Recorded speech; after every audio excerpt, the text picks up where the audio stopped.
Welcome back to Podcasting 2.0 in Practice. In the previous episode, Podroll Homework, I mentioned that there are not that many apps that currently support Podroll, or host recommendations, which is what it is.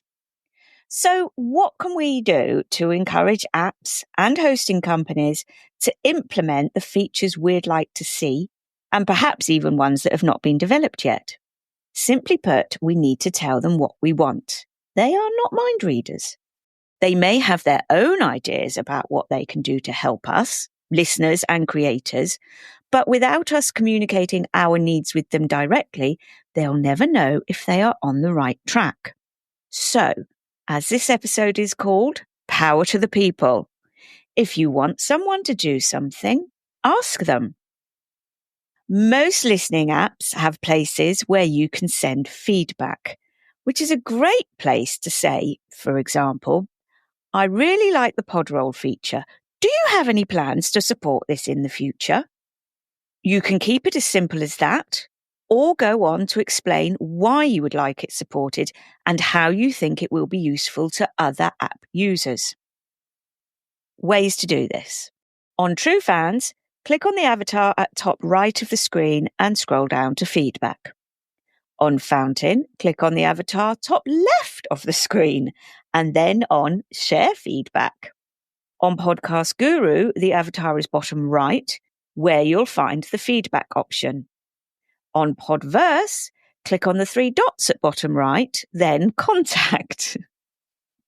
Bottom right again for the avatar in Pocket Casts, where you'll find Help and Feedback.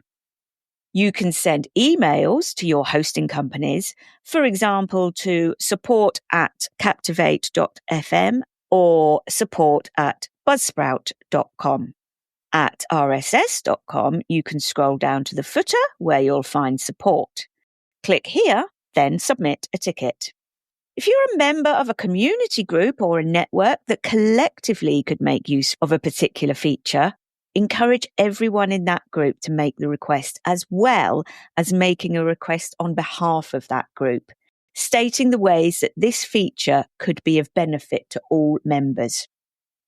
You can also use social media, blogs, polls, wherever you have an audience, to tell others about the features you think could be useful, or ask them for their thoughts.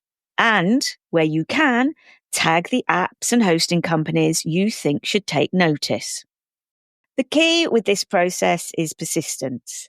App developers and hosting companies prioritize changes based on user demand and technical feasibility. We already know that technically the 2.0 features I'm talking about in this series are feasible. So, from a point of view of persistence, follow up on your requests every now and then to show that you still care about and are invested in the feature. The more listeners engage with apps and hosts and consistently advocate for improvements, the more likely those apps and hosts are to listen and make changes. Good luck, and do tell me how you get on.